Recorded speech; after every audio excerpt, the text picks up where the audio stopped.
Hey guys, it's Heidi, and today I have a topic that's a bit different for the channel, but still related to travel, which, as you guys might know, I love to travel. Before the pandemic, I definitely considered myself a frequent flyer, and it's been a struggle. It's been a struggle with COVID and everything else, but I feel like finally this year my travel has started to pick back up, and that's been really cool to see. And one of the things that I really enjoyed about traveling wasn't just the traveling, but some of the perks that you can get with traveling, so that you can actually like travel in style, travel with class, travel and have it be a little bit more fun and a little bit less, you know, like annoying and just like frustrating and time consuming and just, not cool. So, along those lines, one of the things that I started to learn about and get really into before the pandemic shut everything down was getting status with airlines, racking up miles, racking up credit card points, and using those things to be able to just like get a lot of benefits, like getting a free checked bag, getting lounge access, getting upgrades to comfort or business class or first class. What else?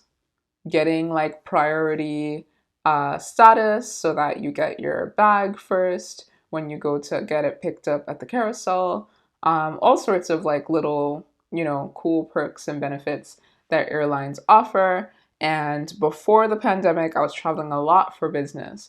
And I used to live in Seattle. So I was building up my status with Alaska Airlines and got pretty high up the ladder. I don't remember the exact name of the status I got to, but it was like maybe like let's say 3 levels high.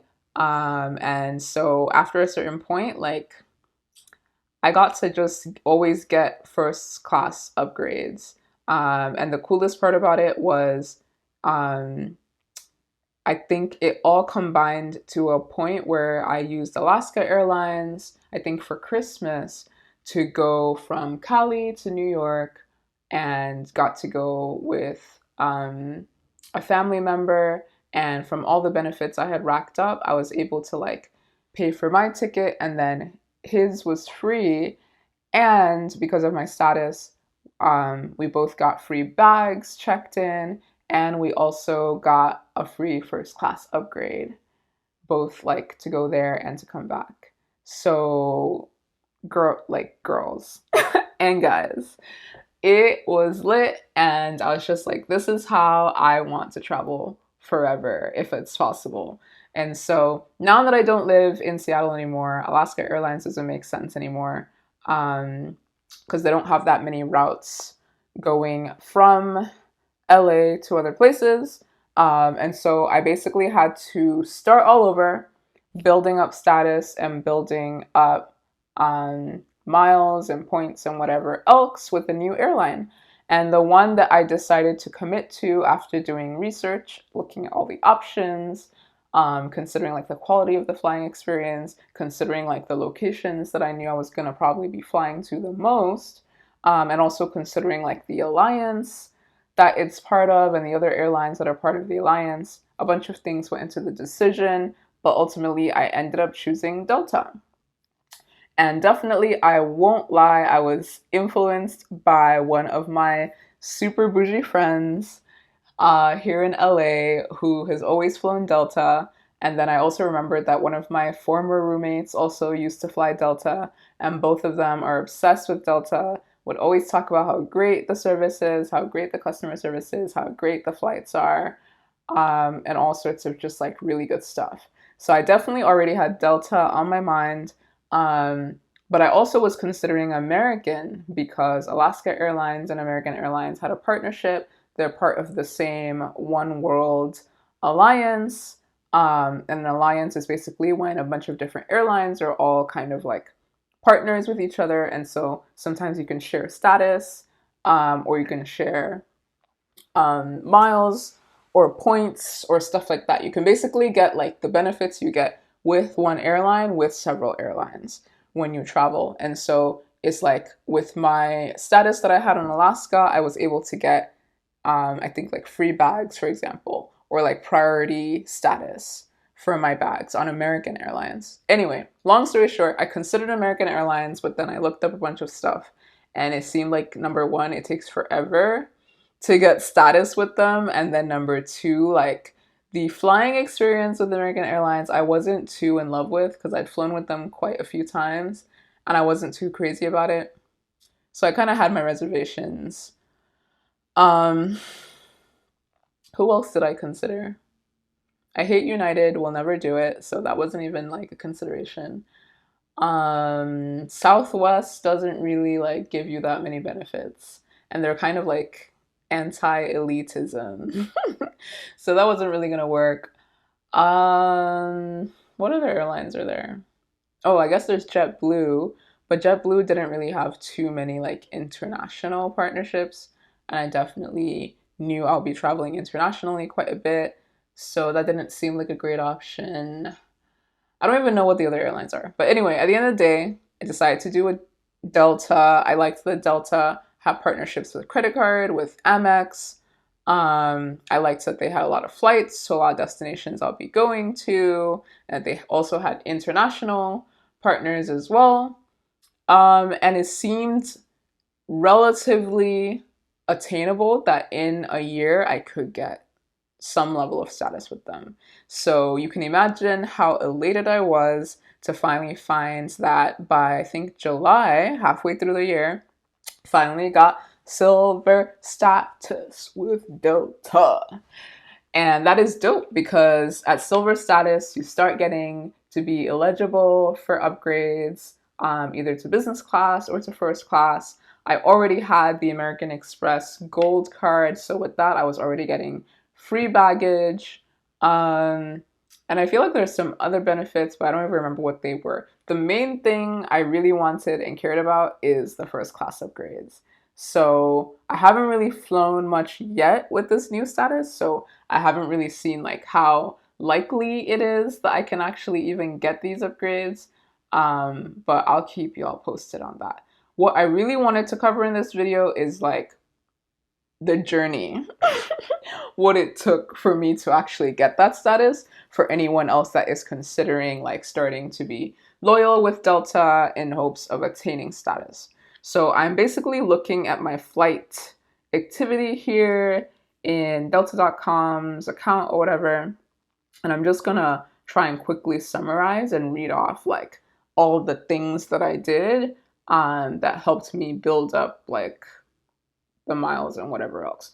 But before I even do that, I will make a general comment to share that compared to Alaska Airlines, Delta's system for getting status is way more complicated, like way more complicated. And I spent a lot of time on the phone with Delta representatives trying to get them to explain to me how this works. Because my first initial approach was going to be to get it through card spend. So I'm going to, take a picture, share with you guys. But on their website, you'll see like 4, rows. The first one says MQMs, which is, what is that? I don't even know what that is. Mileage, qualifying, something about qualifying miles. And then you have MQS, which is like, what is that? Qualifying segments. And then MQDs, which is qualified dollars. And then you have another one that says card spend. Y'all, since the beginning of the year, this card spend row has been empty, 0. And I thought that it was going to show something because, like I said, I have the American Express Gold Delta Sky Miles card. And so I thought that as I spend money on that card, it's going to show some kind of balance here of how much I've spent. And you can see it says here Platinum, Gold, and Silver MQD waiver is $25K. Diamond MQD waiver, $250K. But this thing has been broken, y'all. I haven't seen anything here. Curious if anybody else that has a Delta account has ever seen any number here. This thing is broken. It don't work. So that was annoying because I kept thinking, oh, maybe I have to like spend until 25K and then I see it. But y'all, I've been broke 25K because I'm building a business this year. So I've had a lot of business expenses. I've been spending on that card. Till today, I still don't see anything there. So that's the first thing. I got played because when I first got the card, I thought, oh, I can spend 25K and get silver status. That's the first tier. Wrong. So if you're thinking that that's going to be your approach, girl, goodbye. It ain't going to happen. So thing number two that's confusing about this is they then told me, okay, if you can't do the card spend, then you're going to have to get, I think it was like, you have to get either whatever the number it shows you on your dashboard of MQMs or MQSs and also hit the MQDs. Yes, you heard me right. It's like a two-tiered thing. So I think for silver, it's not showing me like what the requirement was before. Now it's showing me to gold. But I think it was like, let's say 25,000 MQMs, maybe 15 MQSs, and maybe like 500 or I don't know. I don't know what the numbers were, but whatever they were, you needed to do one of the first two plus I think the MQDs. I'm pretty sure that's what they were explaining to me. Um, and the MQMs, the miles you get from, I think, like the actual miles covered from your flights. The segments you get from like each, like, I guess like you fly from one place to another, that's one segment. Then when you go and fly again to another place, that's another segment. Then the MQDs come, I think, from the credit card or just whenever you buy something from Delta directly. So that could be flights, that could be like, I think, like airline purchases, but it has to be like a purchase from Delta. So as you guys can see, let me read off like the things that I did.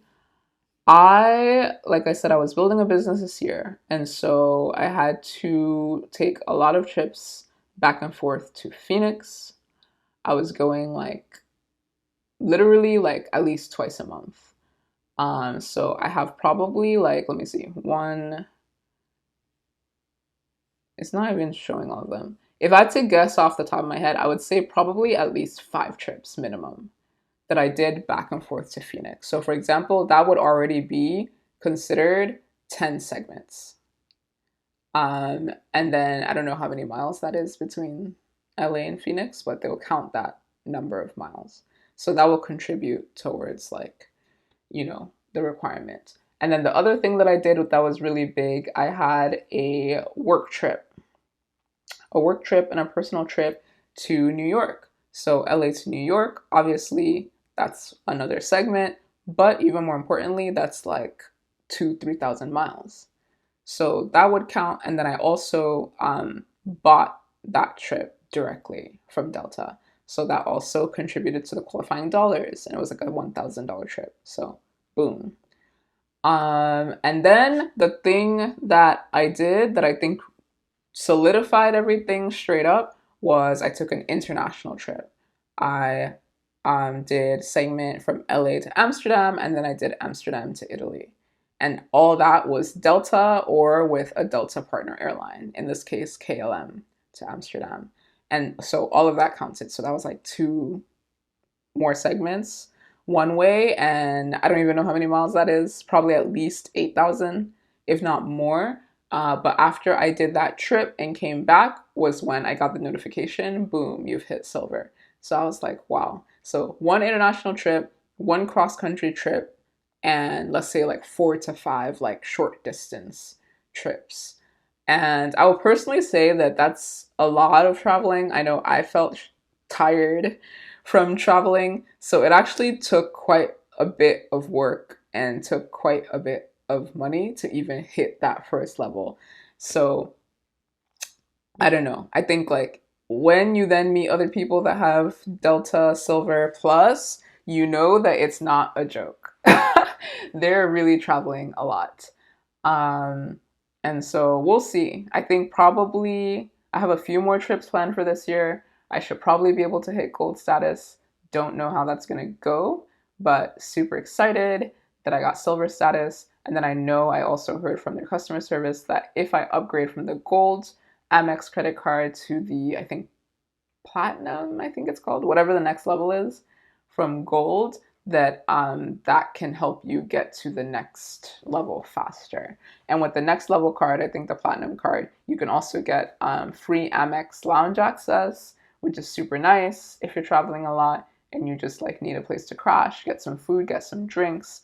My friend who got into the Amex LA lounge said it's really dope and huge. Like it has a library, it has a cocktail lounge, like full like buffet and stuff like that. So that sounds really cool. So, you know, we'll see how it goes and I'll keep you guys updated. But that is basically how I finally got Delta status. And I'm hoping that, you know, I can keep building up and eventually get to those free first class upgrades. So that's it from me. Let me know what you guys think. Let me know if this is helpful. Let me know if there's anything else that you would like me to share related to this journey, this life, and any questions that I can cover in future videos. So, see you guys next time.